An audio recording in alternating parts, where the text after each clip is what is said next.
उत्तर प्रदेश में पंचायत चुनाव 2026 की घोषणा से पहले ही एक गंभीर और ऐतिहासिक सवाल खड़ा हो चुका है, जो सीधे तौर पर अन्य पिछड़ा वर्ग यानी ओबीसी समाज के संवैधानिक, सामाजिक और राजनीतिक अधिकारों से जुड़ा हुआ है और आने वाले वर्षों की राजनीति को गहराई से प्रभावित करने वाला है।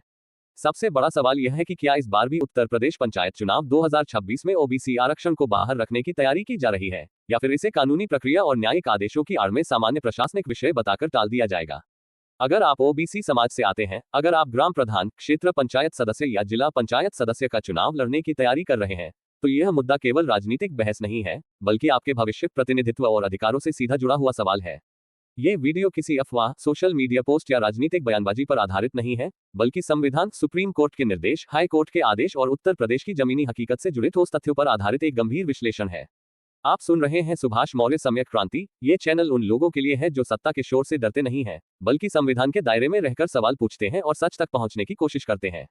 आज हम उत्तर प्रदेश पंचायत चुनाव 2026 में ओबीसी आरक्षण पर मंडरा रहे खतरे, हाईकोर्ट के आदेश की वास्तविक भावना और सरकार की भूमिका की सच्चाई को विस्तार से समझने की कोशिश करेंगे, ताकि भ्रम नहीं बल्कि स्पष्टता पैदा हो।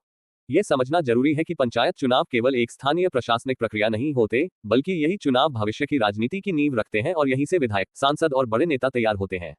ग्राम पंचायत, क्षेत्र पंचायत और जिला पंचायत वे संस्थाएं हैं जहां से सामाजिक नेतृत्व उभरता है, और अगर यहीं पर किसी समाज को कमजोर किया जाता है, तो आगे चलकर उसकी राजनीतिक भागीदारी अपने आप सीमित हो जाती है। उत्तर प्रदेश में पंचायत चुनाव 3 स्तरों पर होते हैं, जिनमें ग्राम प्रधान, क्षेत्र पंचायत सदस्य और जिला पंचायत सदस्य शामिल होते हैं, और इन तीनों स्तरों पर ओबीसी समाज को संवैधानिक रूप से आरक्षण का अधिकार प्राप्त है। लेकिन यह आरक्षण स्वतः लागू नहीं होता, बल्कि सुप्रीम कोर्ट द्वारा तय किए गए ट्रिपल टेस्ट फॉर्मूला के आधार पर दिया जाता है, जिसे पूरा करना राज्य सरकार की संवैधानिक जिम्मेदारी होती है। ट्रिपल टेस्ट फॉर्मूला की पहली शर्त यह है कि ओबीसी समाज के सामाजिक और शैक्षणिक पिछड़ेपन की वैज्ञानिक, निष्पक्ष और वास्तविक जांच की जाए, ताकि आंकड़े सच्चाई को प्रतिबिंबित कर सकें। दूसरी शर्त यह है कि इस जांच के आधार पर एक ठोस, पारदर्शी और सार्वजनिक रूप से जांच योग्य सरकारी रिपोर्ट तैयार की जाए, जिससे किसी भी तरह का संदेह या पक्षपात न रहे। तीसरी और अंतिम शर्त यह है कि किसी भी स्थिति में कुल आरक्षण 50% की सीमा से अधिक न हो, ताकि संविधान द्वारा निर्धारित सामाजिक संतुलन और समानता का सिद्धांत बना रहे। अब सबसे बड़ा सवाल यह उठता है कि क्या उत्तर प्रदेश सरकार ने पंचायत चुनाव 2026 से पहले ट्रिपल टेस्ट फॉर्मूला को पूरी गंभीरता, ईमानदारी और समयबद्ध तरीके से पूरा किया है या नहीं। अगर यह प्रक्रिया समय पर पूरी की गई होती, तो न तो आज अदालत में ओबीसी आरक्षण को लेकर विवाद होता और न ही समाज के भीतर इतनी चिंता, बेचैनी और असमंजस की स्थिति पैदा होती।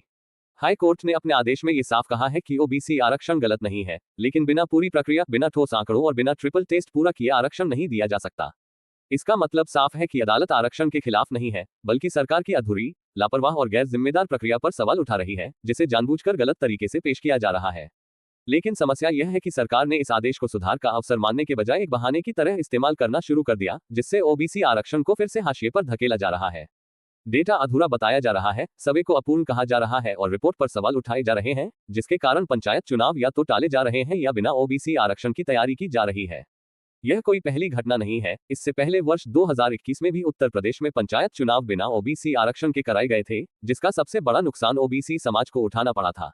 उस समय भी बाद में अदालत ने सरकार की प्रक्रिया पर गंभीर सवाल खड़े किए थे, लेकिन तब तक पंचायतों में प्रतिनिधित्व बदल चुका था और ओबीसी समाज राजनीतिक रूप से कमजोर हो चुका था। यह सवाल उठना स्वाभाविक है कि अगर सरकार सच में चाहती, तो पिछले 4 से 5 वर्षों में पंचायत स्तर पर पूरा सामाजिक डेटा आसानी से तैयार किया जा सकता था। तो फिर यह काम क्यों नहीं किया गया? क्या ये सिर्फ प्रशासनिक लापरवाही है, या फिर इसके पीछे कोई गहरी राजनीतिक रणनीति और सामाजिक संतुलन को प्रभावित करने वाली सोच भी काम कर रही है? पंचायत चुनाव स्थानीय सत्ता की सबसे मजबूत नींव होते हैं, और जो समाज यहाँ मजबूत होता है, वही आगे चलकर विधानसभा और संसद की राजनीति में निर्णायक भूमिका निभाता है। अगर ओबीसी समाज पंचायत स्तर पर मजबूत हुआ, तो उसकी राजनीतिक ताकत स्वाभाविक रूप से बढ़ेगी, और शायद यही बात कुछ प्रभावशाली वर्गों को असहज महसूस कराती है। यह कोई सीधा आरोप नहीं है, बल्कि इतिहास, सामाजिक आंकड़ों और पिछले अनुभवों के आधार पर उठाया गया एक तार्किक और जरूरी सवाल है, जिसे नजरअंदाज नहीं किया जा सकता।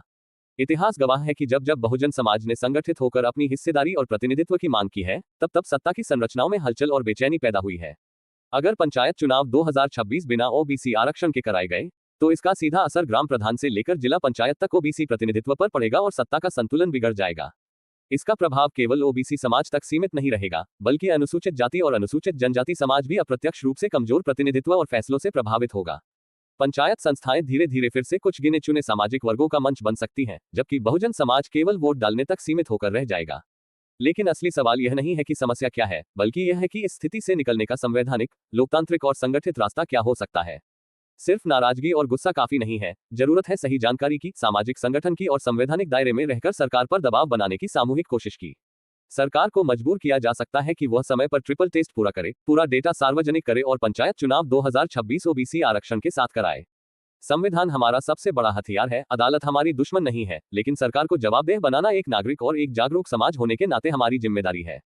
अगर आज ओबीसी समाज चुप रहा, तो पहले पंचायत से रास्ता बंद होगा, फिर विधानसभा और फिर धीरे धीरे संसद तक प्रतिनिधित्व और अधिकारों की राह कठिन होती चली जाएगी। इतिहास अपने आप नहीं बदलता, इतिहास तब बदलता है जब आम लोग सवाल पूछते हैं, संगठित होते हैं और अपने संवैधानिक अधिकारों के लिए डटकर खड़े होते हैं। ये लड़ाई किसी एक राजनीतिक पार्टी के खिलाफ नहीं है, ये लड़ाई न्याय, सम्मान, भागीदारी और संविधान द्वारा दिए गए प्रतिनिधित्व को बचाने की लड़ाई है। अगर यह बात आपको सच्ची, तथ्यपरक और जमीन से जुड़ी लगी हो, तो इसे आगे बढ़ाएं, क्योंकि जब सवाल जुड़ते हैं, तभी बदलाव की शुरुआत होती है। सच से डरते नहीं तो जुड़े रहिए, बेल आइकन दबाकर सब्सक्राइब कर लीजिए।